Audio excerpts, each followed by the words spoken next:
Illustrator पे एक mirror effect देखने वाले हैं। इसका फायदा हमें अभी जैसे दशहरा आ रहा है, दिवाली आ रहा है ना, तो उसके पोस्टर डिजाइन करने में हमें मिलेगा, है ना। रावण का फेस क्रिएट करना है तो उस सिचुएशन में भी हम वो मिरर इफेक्ट यूज कर सकते हैं जो भी दिखाने वाले हैं। क्रिएट न्यू पे आ रहे हैं। सबसे पहले एक कोई भी नॉर्मल वेब साइज की हम फाइल ले रहे हैं, क्रिएट कर रहे हैं। जो ऑप्शन हम यूज करने वाले पहले उसका बेसिक यूज देखते हैं, है ना। तो यहाँ पे मान लो हमने एक शेप लिया, कि बेसिक शेपिंग में हमने चेंज किया और हमने एक एंगल दे दिया। यहाँ पे कलर हमने इसका कैसा किया, ब्लैक, है ना। यहाँ पे शेप हमारा विंडोज में है, सर इफेक्ट्स में आ रहे हैं और डिस्टॉर्ट एंड ट्रांसफॉर्म में जा रहे हैं। और यहाँ पे हमें एक ऑप्शन मिल रहा है क्या, ट्रांसफॉर्म। बेसिकली 3 वैल्यूज हैं इसमें, स्केल, मूव और हमें क्या दे रखा है, रोटेट, है ना। प्रीव्यू ऑन करें और यहाँ पे एक बहुत इफेक्टिव ऑप्शन हमें दे रखा है किसका, कॉपीज का। तो अगर हम यहाँ पे नंबर ऑफ कॉपीज बढ़ाएं तो अभी तो हमने इंक्रीज किया लेकिन हमें कोई चेंजेस नजर नहीं आया। हमें इसकी पोजीशन चेंज करानी, तो यहाँ पे ऑप्शन दे रखा कौन सा, मूव, है ना। तो देखो हम हॉरिजॉन्टल डायरेक्शन में बिल्कुल सेम सिचुएशन कैंसिल अगर करें आल्ट के साथ ड्रैग करके भी हम लोग करते हैं, लेकिन हमें इसमें प्रीव्यू पहले से नजर नहीं आ रहा होता है। कंट्रोल डी प्रेस करके देखना होगा, कभी कभार ऐसा लगता है अरे तो कॉपीज हमारी ज्यादा हो गई। इससे एक बहुत बेस्ट ऑप्शन हमें क्या मिल रहा है कि इफेक्ट्स में जाएं, डिस्टॉर्ट एंड ट्रांसफॉर्म में जाएं, हम क्या लें, ट्रांसफॉर्म ऑप्शन लें। यहाँ पे हमने प्रीव्यू ऑन किया, नंबर ऑफ कॉपीज जितनी हमें चाहिए, और फिर हम हॉरिजॉन्टली इसको यहाँ पे बहुत आराम से क्या कर सकते हैं, मूव करा सकते हैं। अब अगर हमें लग रहा है नंबर ऑफ कॉपीज कम करनी है या ऐड करनी है तो हम यहाँ पे इजिली वे में चेंज कर सकते हैं। दूसरा यहाँ पे एक और बड़ा फायदा मिल रहा है कि हम इसको स्केल भी कर सकते हैं। तो यहाँ पे हमें एक स्केल कमांड मिल रहा है, हमने यहाँ पे देखो इसको हमने एक्स में स्केल किया, हमने इसको वाई में। तो देखो जो कॉपीज निकल रही हैं वो साइज में भी क्या होती जा रही है, स्केल होती जा रही है। इनका साइज हैवी भी कर सकते हैं और डाउन भी कर सकते हैं, ठीक। तो कई जगहों पे हमें ऐसा बिहेवियर चाहिए होता है डिजाइनिंग में कि कॉपीज के साथ साथ साइज में भी क्या हो रहा होता है, वेरिएशन हो रहा होता है। इसमें हम रोटेशन भी पुट कर सकते हैं। देखो वो आउटपुट हमारा यहाँ पे क्या हो रहा है, रोटेट होता हुआ दिख रहा है। और ये एंगल जो हम दे रहे हैं कहाँ से चेंज हो रहा है, इसका सेंटर पॉइंट देखो यहाँ पे दे रखा है। तो इस पॉइंट से वो उनकी यहाँ पे क्या कर दे रहा है, रोटेशन कॉपीज निकाल दे रहा है। अगर ध्यान से देखो यहाँ पे हमने कहा कि एंगल हम चेंज करके अपने डिजाइन को चेंज कर सकते हैं। जैसे हम इसको हॉरिजॉन्टल में मूव करा सकते हैं वैसे इसको हम वर्टिकल में भी मूव करा सकते हैं। तो यहाँ पे ये एक्स डायरेक्शन एक तरीके से और ये वाई डायरेक्शन हमारी, इसमें हम चेंज कर सकते हैं। नंबर ऑफ कॉपीज हमने कहा यहाँ पे कितनी है हमारी, 4। तो ये बाय डिफॉल्ट वैल्यूज कितनी थी, 0 थी, हमने 0 पुट कर दिया। तो शेप जहां था वहीं पे आ गया। नंबर ऑफ कॉपीज कितनी थी इसकी, 4, हमने कितना पुट कर दिया, केवल 1। और यहाँ पे इसको हम क्या करते हैं, रिफ्लेक्ट एक्स करते हैं। तो देखो उसके एक्स डायरेक्शन में क्या निकल रही है, कॉपी निकल रही है। कितनी कॉपी निकल रही है, सिंगल कॉपी निकल रही है ना। और अगर हम इसके वाई पोजीशन को यहाँ पे चेंज करें, देखो उस जो रिफ्लेक्ट हो रहा है उसकी वो वाई पोजीशन को यहाँ पे क्या चेंज करता हुआ दिखाना। और अगर हमने ये वाई पोजीशन चेंज की, अब नंबर ऑफ कॉपीज बढ़ाएं तो देखो उसी डायरेक्शन में यहाँ पे पैटर्न बनता हुआ दिख रहा है। डिपेंड कि हम डिस्टेंस कितनी पुट कर रहे हैं। हमने यहाँ पे एक मान लो शेप क्रिएट किया, कलर चेंज कर देते हैं, स्विचेस पैनल सामने खोल देते हैं, विंडोज में आ जाएं और एक और पैनल खोल रहे हैं, कौन सा, लेयर पैनल। नॉर्मली हम लोग यहाँ पे लेयर्स को ध्यान नहीं देते हैं।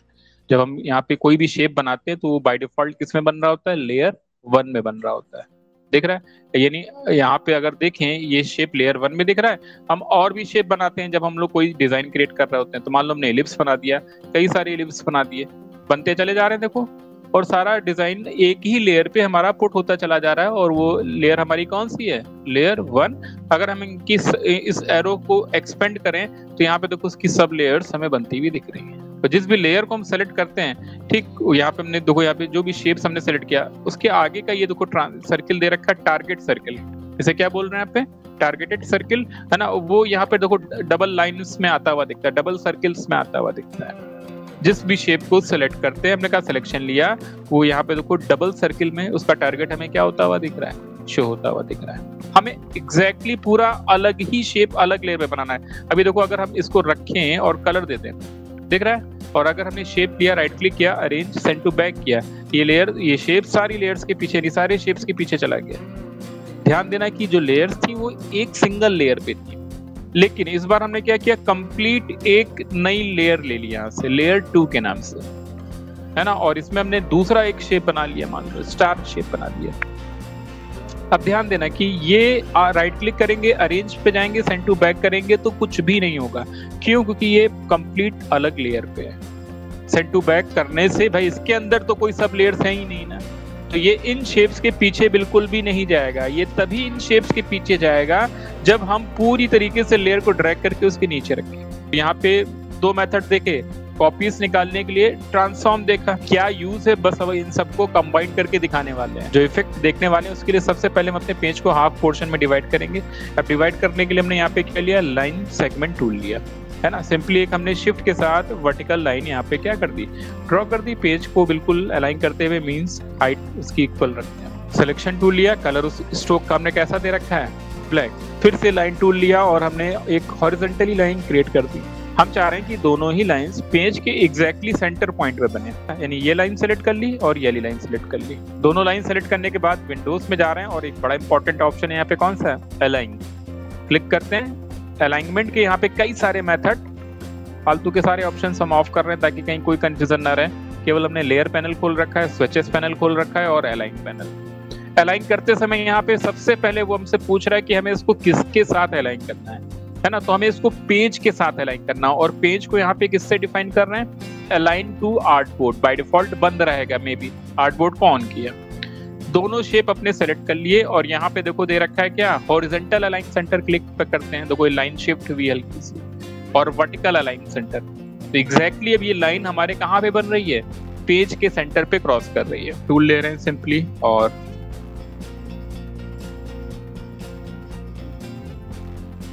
ठीक है, एक एरो का शेप मान लो हमने क्या किया, इसके एक साइड पे क्रिएट कर दिया। स्ट्रोक नन कर देते हैं। फिल कलर मान लो हमने कैसा कर दिया है, रेड कर दिया। तो नॉर्मल शेप जैसे अभी तक बना रहे थे वैसे ही किया है, कुछ नया नहीं हुआ अभी तक, है ना। अब कहाँ पे आ रहे हैं, लेयर पे आ रहे हैं। हमने कहा कि जब हम लेयर्स को सेलेक्ट करते हैं तो उसका टारगेट क्या हो जाता है, डबल सर्किल पे हो जाता है। क्या है इस टारगेट का यूज, देखते हैं भाई।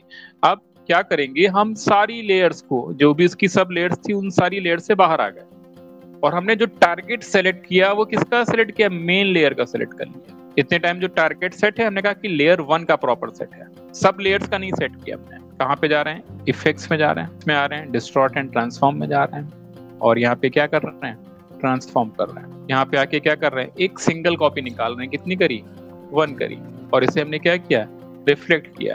तो जब रिफ्लेक्ट किया तो ये पेज के, यानी इस बॉर्डर के अराउंड में क्या निकला, रिफ्लेक्ट निकला। क्यों निकला, क्योंकि हमने अपनी लेयर को क्या किया था, टारगेट सेट किया था। तो उसने सेंटर पॉइंट ऑब्जेक्ट का ना लेके पेज का लिया, और उसके अराउंड में अपोजिट साइड में उसने क्या निकाल दिया, कॉपी। कैंसिल करते हैं, फिर से सेम ऑप्शन देखते हैं, लेकिन इस बार टारगेट किसका सेट है, नॉर्मल लेयर का सेट। हमने मेन लेयर का नहीं सेट किया। कहाँ पे जा रहे हैं, इफेक्ट्स में जा रहे हैं, डिस्टॉर्ट एंड ट्रांसफॉर्म में जा रहे हैं, और क्या ले रहे हैं, ट्रांसफॉर्म ले रहे हैं। फिर से वही सेम मेथड यूज कर रहे हैं, रिफ्लेक्ट, नंबर ऑफ कॉपी कितनी कर दी, 1। तो डिफरेंस नजर आया। जब हम नॉर्मल सब लेयर का टारगेट सेट कर रहे हैं तो वो जो सेंटर पॉइंट है वो ऑब्जेक्ट के सेंटर पॉइंट से ले रहा है। कैंसिल कर रहे हैं, हमने क्या किया, मेन लेयर के टारगेट पॉइंट को सेट किया। कहाँ पे गए, इफेक्ट्स में गए, डिस्टॉर्ट एंड ट्रांसफॉर्म में गए, और फिर से क्या किया, ट्रांसफॉर्म में आए, प्रीव्यू ऑन किया, रिफ्लेक्ट किया। तो देखो वो इसके डायरेक्शन में उसको क्या निकाल दे रहा है, इसका सेंटर यहाँ पे अपने आप ले ले रहा है। और नंबर ऑफ कॉपीज हमने कितनी कर दी, 1 कर दी, ताकि एक कॉपी हमें यहाँ पे निकलती भी दिखे। ये इन लाइंस का भी क्या निकाल रहा है, मिरर निकाल रहा है, लेकिन हमें नजर नहीं आ पा रहा है क्योंकि वो बिल्कुल सेंटर पे बन रहा है। एरो का दिख रहा है क्योंकि एरो इस सेंटर से इधर की तरफ दे रखा था। तो यहाँ पे कुछ ऐसा हम ये वाई में भी निकाल सकते हैं। तो वो देखो कॉपी नीचे वाई डायरेक्शन में भी जाती हुई दिख रही है। फिलहाल हम नहीं कर रहे हैं, केवल हमने क्या किया, रिफ्लेक्ट एक्स किया। इसे ओके करते हैं। अब हमने कहा कि जो ये इफेक्ट हमने अप्लाई किया है, मेन लेयर पे अप्लाई कर दिया है। इससे क्या फायदा होगा, इससे फायदा अब ये होने लगेगा कि इसके अंदर जितनी भी लेयर्स होंगी उन सब पे ये इफेक्ट पड़ रहा होगा, है ना। तो हम क्या करते हैं, अब हमें जिनकी रिक्वायरमेंट नहीं, हम बंद कर देते हैं। हम ये हॉरिजॉन्टल भी बंद कर देते हैं, हमें केवल ये वर्टिकल लाइन की रिक्वायरमेंट है। क्या फायदा है, फायदा ये है कि देखो भैया कुछ भी बनाएंगे इस साइड उस साइड भी बनेगा, क्योंकि वो अपने आप उस लेयर का मेन टारगेट हमने ऑन कर रखा है। हमने यहाँ पे पेन टूल ले लिया, ठीक, और यहाँ से मान लो ये मेन सेंटर पॉइंट है ना। इसको ध्यान में रखते हुए हम अपनी डिजाइनिंग को क्या करेंगे, देखो वो हमने यहाँ पे देखो इसको इससे दूर करेंगे तो गैप अपने आप आता जाएगा। जैसे जैसे हम इधर सेंटर की तरफ आएंगे वो टच हो जाएगा। कुछ भी देखो हम बना रहे हैं वो उसके अपोजिट डायरेक्शन में से क्या कर रहा है, क्रिएट कर, कंट्रोल सी कंट्रोल एफ करके हमने कहा कि हम जो भी बनाते जा रहे हैं उसका डिजाइन यहाँ पे जा रहा है। क्यों इंपॉर्टेंट हो गया। अब ऑप्शन देखो सेम वही ऑप्शन हमने कहा कि हमने थोड़ा सा डिफरेंट वे में यूज करके दिखाया। इसी साइड से क्रिएट करेंगे, इसका हमें बहुत ध्यान रखना है ना, जिस साइड का हमने मिरर रेशियो लिया रखा आ रहा है। जैसा भी हमें रावण का फेस देना है ना, हम हाफ पोर्शन क्रिएट करते जा रहे हैं। और वो एरिया हमारे यहाँ पे कंप्यूट होता जा रहा है। साइज हम और छोटा करते हैं, इसकी पोजीशन को नीचे लगभग फिर से क्या कराते हैं, मैच कराते हैं। पेन टूल लिया हमने, फिर से हमने हाफ पोर्शन पे अब फोकस करना है तो हम पेन टूल ले रहे हैं। तो जो भी डिजाइन बना रहे हैं वो हाफ पोर्शन में को ध्यान में रखते हुए बना रहे हैं। तो जैसा भी हमें शेप क्रिएट करना है, बहुत इजी वे में हम यहाँ पे इतना वो शेप। अब इस इफेक्ट से हमें बाहर भी आना जरूरी है कि जब शेप हमारा बन गया तो हम चाहते हैं ना कि ये फुल फॉर्म में हमें शो। तो उसके लिए हमें क्या करना है, कहाँ पे आना है, अपने विंडोज के अंदर आना है और एक पैनल खोलना है, कौन सा, अपीयरेंस। अपीयरेंस में हम वो सारी चीजें यूज करते हैं जो रिसेंटली यूज हुई होती हैं, है ना। और अपीयरेंस में देखो लेयर 1 पे एफएक्स लगा हुआ है हमारा, तो हमने लेयर 1 पे क्लिक किया, यानी अपनी लेयर पे क्लिक किया और उस पे दिख रहा है हमें क्या, ट्रांसफॉर्म। लेयर को सेलेक्ट कर लेना है यहाँ पे, ठीक। जब लेयर को सेलेक्ट करेंगे तो हम यहाँ पे ध्यान से देखें, हमने कहा कि लेयर को अपने सेलेक्ट कर लेते हैं। इस सर्किल पे हमने क्लिक किया, सेलेक्ट किया, वो लेयर यहाँ पे डिफाइन होता हुआ दिख रहा है, ठीक। यहाँ से हमने इस लेयर को सेलेक्ट किया, अपीयरेंस के अंदर विंडोज में गए, सॉरी ऑब्जेक्ट में गए और हमने इसे क्या किया, एक्सपेंड अपीयरेंस। जैसे हमने यहाँ पे देखो एक्सपेंड अपीयरेंस किया, वो सारा रेशियो यहाँ पे देखो एफएक्स का खत्म हो गया। अगर आप ध्यान से देखें तो ये पूरा शेप एक साथ अब मूव होता हुआ दिख रहा है, यानी जो इफेक्ट्स लगा हुआ था वो पूरी तरीके से हमने क्या किया, रिमूव कर दिया उससे, जब हमारा यूज हो गया उसका, है ना। अब जो हमें नहीं चाहिए वो हम सब हटाते चले जाएंगे। तो अनग्रुप करेंगे, डिलीट, अभी भी क्या अनग्रुप था, अनग्रुप कर दें, सब पोर्शन हटाते चल रहे हैं। भाई ये दो अलग अलग शेप हैं, ध्यान से देखो, वेल्ड नहीं है, है ना। तो यहाँ पे इन दोनों शेप को लें और अब हम लोग जैसे भी तक क्लीन अप अगर हमें अपने शेप का करना है तो हम जरूर से जरूर इन मेथड को यूज करेंगे। पाथफाइंडर यूनाइट करें, अरेंज, सेंड टू बैक करते चलें। ये तो अलग है, ये भी अलग है, हमने क्लोज बनाई थी, ये भी अलग है, ये भी अलग है। ये शेप जॉइंट नहीं है दोनों का, हमने यहाँ पे यूनाइट किया है। ऐसे हमने येला शेप लिया, येला शेप लिया, ऐसे भी यहाँ पे क्या किया, अगर हमें इसको एक साथ कंबाइन, शिफ्ट के साथ एक लाइन ड्रॉ कर दी जैसे भी किया था, इसको हॉरिजॉन्टली कर दें, ठीक है, परफेक्ट। तो देखो इसी को लिया हुआ हमने, है ना। इस बार अब हम अभी नॉर्मल क्या कर रहे हैं, इफेक्ट्स में जा रहे हैं, डिस्टॉर्ट एंड ट्रांसफॉर्म में जा रहे हैं और क्या ले रहे हैं, ट्रांसफॉर्म। फिर भी ऑन है इसका, देखो ये हमने नॉर्मल सब लेयर सेलेक्ट कर रखी है, सेंटर पॉइंट यहाँ पे है, नंबर ऑफ कॉपीज हम बढ़ा देते हैं। इसी मेथड पे चलते, हमने यहाँ पे एंगल कितना पुट किया, 360 किया, डिवाइडेड बाई कितना रखा है, नंबर ऑफ कॉपीज हमारी कितनी है, 5, तो उसके अकॉर्डिंग जो एंगल आ रहा है वो कितना आ रहा है, 72 आ रहा है। इसको ओके कर देते हैं, हमारे पास ये डिजाइन हमें यहाँ पे क्या हो रहा है, शो हो रहा है। इसे लॉक कर देते हैं, ये केवल एक क्या है, बस हिंट है हमारे लिए, है ना। न्यू लेयर पे जाते हैं, फिर से वही सेम प्रोसेस दे दिया, एक हॉरिजॉन्टल और एक क्या दे दिया हमने, ये वर्टिकल थी, ये हमारी हॉरिजॉन्टल लाइन आ गई। दोनों का हमने क्या लिया, सिलेक्शन, अलाइन कर दिया, हॉरिजॉन्टल और वर्टिकल बिल्कुल मैच कर रहा है। पीछे वाली हमने कहा वो कॉपीज केवल हमारे लिए हिंट है और कुछ नहीं है, है ना। और अब इस पे एक शेप क्रिएट कर रहा है, तो शेप क्रिएट करने के लिए हमने फिर से क्या लिया, फिलिप शेप लिया, ले लिया और कलर दे देते हैं, मान लो उसका कैसा, ब्लैक। हमने भी यहाँ पे रखा उससे शेप को, क्लियर है। ये कहाँ पे जा रहे हैं, अब इसके मेन ट्रांसफॉर्म को टारगेट कर, इफेक्ट्स में गए, डिस्टॉर्ट एंड ट्रांसफॉर्म में गए और हमने क्या दिया, ट्रांसफॉर्म, और यहाँ पे number of copies 1, reflect, okay.